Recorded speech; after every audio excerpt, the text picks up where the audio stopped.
ಕಾರ್ತೀಕ ಪುರಾಣದ 29ನೆಯ ಅಧ್ಯಾಯ. ಅಂಬರೀಷನು ದೂರ್ವಾಸ ಮಹರ್ಷಿಯನ್ನು ಪೂಜಿಸುವುದು. ಪುನಃ ಅತ್ರಿ ಮಹರ್ಷಿಯು ಅಗಸ್ತ್ಯನನ್ನು ಕುರಿತು, ಕುಂಭಸಂಭವ, ಆ ವಿಷ್ಣು ಚಕ್ರವು ಈ ರೀತಿ ಹೇಳಿ ಅಂಬರೀಷನು ನೋಡುತ್ತಿದ್ದಂತೆಯೇ ಅದೃಶ್ಯವಾಯಿತು. ವಿಷ್ಣು ಚಕ್ರವು ಅದೃಶ್ಯವಾದ ಮೇಲೆ ದೂರ್ವಾಸ ಮಹರ್ಷಿಯ ಪಾದಗಳಿಗೆ ಅಂಬರೀಷನು ಸಾಷ್ಟಾಂಗ ದಂಡ ಪ್ರಣಾಮವನ್ನು ಸಲ್ಲಿಸಿ, ಎಲೈ ಋಷಿಪುಂಗವನೇ, ನಾನು ಒಬ್ಬ ಸಾಮಾನ್ಯ ಗೃಹಸ್ಥನಾಗಿಯೂ ಪಾಶ್ಚಾತ್ಯನಾಗಿಯೂ ಇದ್ದೇನೆ. ನಿನ್ನನ್ನು ನೋಡಿ ಭೀತಿಯೊಂದಾದರೂ ಇಲ್ಲ. ಆದುದರಿಂದ ನನ್ನ ಗೃಹದಲ್ಲಿ ಭೋಜನವನ್ನು ಮಾಡಿ ನನ್ನನ್ನು ಧನ್ಯಾತ್ಮನನ್ನಾಗಿ ಮಾಡು. ನೀನು ಅಪಾರ ಕರುಣಾ ಸಮುದ್ರನು. ಆದುದರಿಂದ ಪುನಃ ನನ್ನನ್ನು ರಕ್ಷಿಸಿ ಉದ್ಧರಿಸುವುದಕ್ಕೋಸ್ಕರವೇ ನನ್ನ ಮನೆಗೆ ವಿಜಯಂಗೈದಿರಿ. ಅಲ್ಲದೆ ವಿಷ್ಣು ಚಕ್ರಕ್ಕೆ ಭಯಪಡಲಿಲ್ಲ.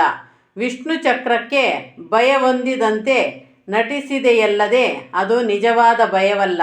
ನೀನು ಆಚರಿಸಿದ ಪುನದರ್ಶನ ಭಾಗ್ಯದಿಂದ ನನಗೆ ಅಭಯದಾನವನ್ನು ಕೊಟ್ಟು ನನ್ನ ಪ್ರಾಣಗಳನ್ನು ನಿಲ್ಲುವಂತೆ ಮಾಡಿದೆ ಮತ್ತು ನನಗೆ ಇಹಪರಲೋಕ ಸುಖಗಳು ಉಂಟಾಗುವಂತೆ ಅನುಗ್ರಹಿಸಿದೆ ಎಂದು ಪ್ರಾರ್ಥಿಸಿದನು. ಈ ವಿಧವಾಗಿ ನನ್ನ ಪಾದಗಳ ಮೇಲೆ ಬಿದ್ದು ಬೇಡಿಕೊಳ್ಳುತ್ತಿರುವ ಅಂಬರೀಷನನ್ನು ದೂರ್ವಾಸ ಮಹರ್ಷಿಯು ಮೇಲಕ್ಕೆತ್ತಿ, ಓ ರಾಜೇಂದ್ರ, ಯಾವ ಮಾನವನಾದರೆ ಹಿಂಸಾ ನಿವಾರಣೆಯನ್ನು ಮಾಡಿ ಹಸುವನ್ನು ರಕ್ಷಿಸುವನೋ ಅವನೇ ತಂದೆಗಿಂತಲೂ ಶ್ರೇಷ್ಠನಾದವನೆಂದು ಶಾಸ್ತ್ರಗಳು ಹೇಳುತ್ತಿವೆ. ನೀನು ನನ್ನನ್ನು ಸುದರ್ಶನ ಚಕ್ರದ ಬಾಯಿಯಿಂದ ನನ್ನ ಜೀವವನ್ನು ಕಾಪಾಡಿದೆ. ಆದ್ದರಿಂದ ನನಗೆ ತಂದೆಗಿಂತಲೂ ಅಧಿಕನಾದೆ. ನಾನು ನಿನಗೆ ವಂದನೆಗಳನ್ನಾಚರಿಸಕೂಡದು.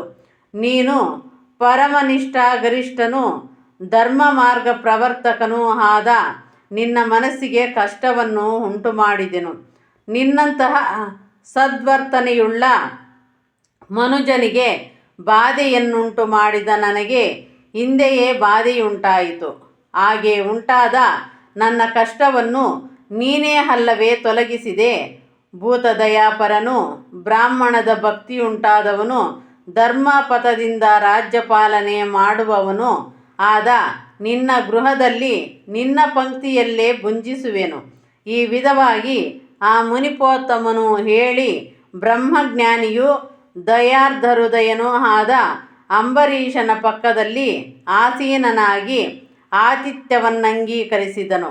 ಅದಾದ ಮೇಲೆ ಶಂಕರಾಂಶ ಸಂಭೂತನು, ವಿಷ್ಣು ಭಕ್ತಗ್ರೇಸರನು, ಪಾವನವರ್ತಸಿನಿಯವನು ಆದ ದೂರ್ವಾಸನ ಮಹರ್ಷಿಯು ಆ ರಾಜೇಂದ್ರನ ಭಕ್ತಿಯನ್ನು ಈ ರೀತಿ ಪರಿಶೋಧಿಸಿ, ಆ ರಾಜೇಂದ್ರನಲ್ಲಿ ಇದ್ದ ದೇವಬ್ರಾಹ್ಮಣರ ಭಕ್ತಿಯನ್ನರಿತು ಅಂಬರೀಷನಿಂದ ಬೀಳ್ಕೊಂಡು ನಿಜಾಶ್ರಮಕ್ಕೆ ತೆರಳಿದನು. ಇವೆಲ್ಲವೂ ಕಾರ್ತೀಕ ಶುದ್ಧ ದ್ವಾದಶಿ ದಿನವೇ ಜರುಗಿತು. ಎಲೈ ಅಗಸ್ತ್ಯ ಮಹರ್ಷಿಯೇ, ದ್ವಾದಶಿ ವ್ರತ ಮಹಿಮೆಯು ಎಂತಹ ಪ್ರಭಾವವುಳ್ಳದ್ದೆಂದು ತಿಳಿದುಕೊಂಡೆಯಾ? ಕಾರ್ತೀಕ ಶುದ್ಧ ಏಕಾದಶಿ ದಿನ ಶ್ರೀ ಮಹಾವಿಷ್ಣುವು ಕ್ಷೀರ ಸಮುದ್ರದಲ್ಲಿ ಶೇಷಶಯ್ಯೆಯಿಂದ ಎದ್ದು ದ್ವಾದಶಿ ದಿನ ಪ್ರಸನ್ನ ಹೃದಯದಿಂದ ತುಂಬಿರುವನು.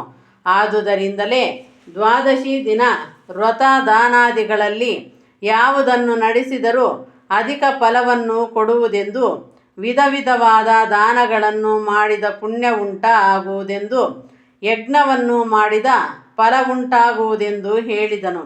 ಕಾರ್ತೀಕ ಶುದ್ಧ ಏಕಾದಶಿ ದಿನ ಪೂರ್ತಿಯಾಗಿ ಉಪವಾಸವನ್ನು ಮಾಡಿ ಹರಿನಾಮ ಕೀರ್ತನಾದಿಗಳಿಂದಲೂ ಪುರಾಣ ಪಠನಾದಿಗಳಿಂದಲೂ ಕಾಲವನ್ನು ಕಳೆದು ರಾತ್ರಿಯೆಲ್ಲವೂ ಜಾಗರಣೆಯನ್ನು ಆಚರಿಸಬೇಕು.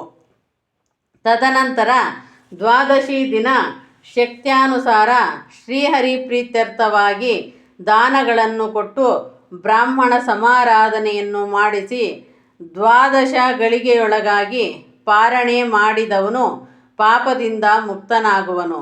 ವೈಕುಂಠವಾಸವನ್ನೇ ಕೋರುವ ಮಾನವನು ದ್ವಾದಶಿಯನ್ನೆಂದಿಗೂ ಬಿಡಕೂಡದು.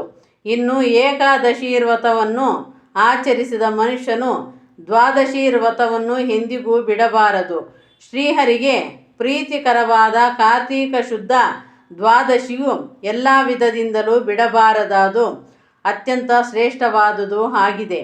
ಕಾರ್ತೀಕ ಮಾಸದಲ್ಲಿ ಪ್ರತ್ಯೇಕವಾಗಿ ಪುಣ್ಯ ಕಾರ್ಯವನ್ನಾಚರಿಸಿದರೂ ಮಹಾಫಲಪ್ರದವಾಗುವುದು.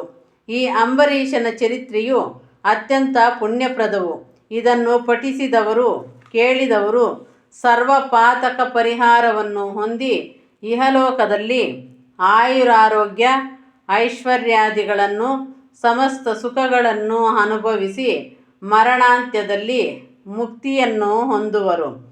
ಸ್ಕಾಂದ ಪುರಾಣ ಅಂತರ್ಗತ ಕಾರ್ತೀಕ ಪುರಾಣದಲ್ಲಿ ಅಂಬರೀಷನು ದೂರ್ವಾಸ ಮಹರ್ಷಿಯನ್ನು ಪೂಜಿಸುವುದು ಎಂಬ 29ನೆಯ ಅಧ್ಯಾಯವು ಸಂಪೂರ್ಣವಾದುದು. ಓಂ ಶಾಂತಿ ಶಾಂತಿ ಶಾಂತಿ.